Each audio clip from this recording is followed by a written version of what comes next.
Hi అండి, welcome to వంటల విహారం. ఈరోజు మనం ఎంతో టేస్టీగా ఉండే అటుకుల మిక్చర్ను ఇంట్లోనే ఈజీగా అండ్ పర్ఫెక్ట్గా ఎలా తయారు చేసుకోవాలో ఇప్పుడు చూద్దాం.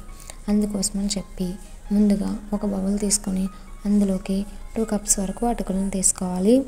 నెక్స్ట్ ఒక హాఫ్ కప్ వరకు వేరుశనగ గుళ్ళను కూడా తీసుకోవాలి. నెక్స్ట్ స్టవ్ ఆన్ చేసి ఒక కడాయి పెట్టుకుని అందులోకి ఆయిల్ని యాడ్ చేసుకుని ఆయిల్ని హీట్ అవ్వనివ్వాలి. నెక్స్ట్ అందులో మనం ముందుగా తీసుకున్నటువంటి వేరుశనగ గుళ్ళను వేసుకుని ఫ్రై చేసుకోవాలి. ఈ ప్రాసెస్ అంతా మీడియం ఫ్లేమ్లో ఉండాలి. ఈ విధంగా ఫ్రై అయిన తర్వాత వాటిని తీసుకుని పక్కన పెట్టుకుందాం. నెక్స్ట్ అందులోనే ఒక హాఫ్ కప్ వరకు వేపుడు శనగపప్పును కూడా వేసుకొని ఫ్రై చేసుకోవాలి.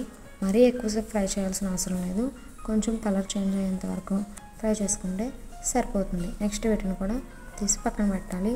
అందులోనే కొద్దిగా జీడిపప్పును కూడా వేసుకొని ఈ జీడిపప్పు కూడా కొంచెం కలర్ చేంజ్ అయ్యేంత వరకు ఫ్రై చేసుకుంటే సరిపోతుంది. ఇదిగో ఈ విధంగా ఫ్రై అయిన తర్వాత వాటిని కూడా తీసి పక్కన పెట్టుకోవాలి. నెక్స్ట్ అందులోకి కొంచెం కరివేపాకును కూడా వేసుకొని ఈ కరివేపాకును కూడా ఒక 2 మినిట్స్ వరకు ఫ్రై అవ్వనిస్తే సరిపోతుంది.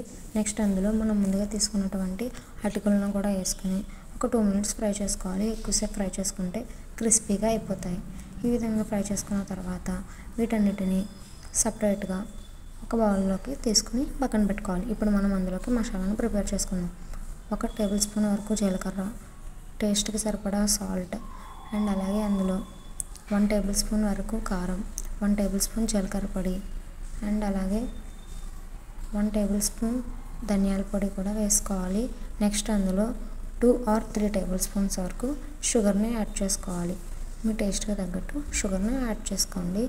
నెక్స్ట్ అందులోకి కొంచెం పసుపును కూడా యాడ్ చేసుకోవాలి.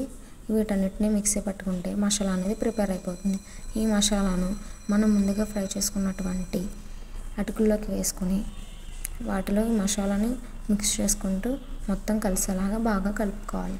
ఈ విధంగా మసాలా మొత్తం ఈ అటుకులకు పట్టేలాగా కలుపుకున్న తర్వాత ముందుగా ఫ్రై చేసుకున్నటువంటి జీడిపప్పు, కరివేపాకు, వేరుశనగ గుళ్ళు, అలాగే వేపుడు శనగపప్పును కూడా వేసుకొని మొత్తం అంతా బాగా కలుపుకుంటే ఎంతో టేస్టీగా ఉండే అటుకుల మిక్చర్ ఎంతో ఈజీగా అండ్ పర్ఫెక్ట్గా ఇంట్లో ఉండే ఇంగ్రీడియంట్స్తో ప్రిపేర్ అయిపోతుంది.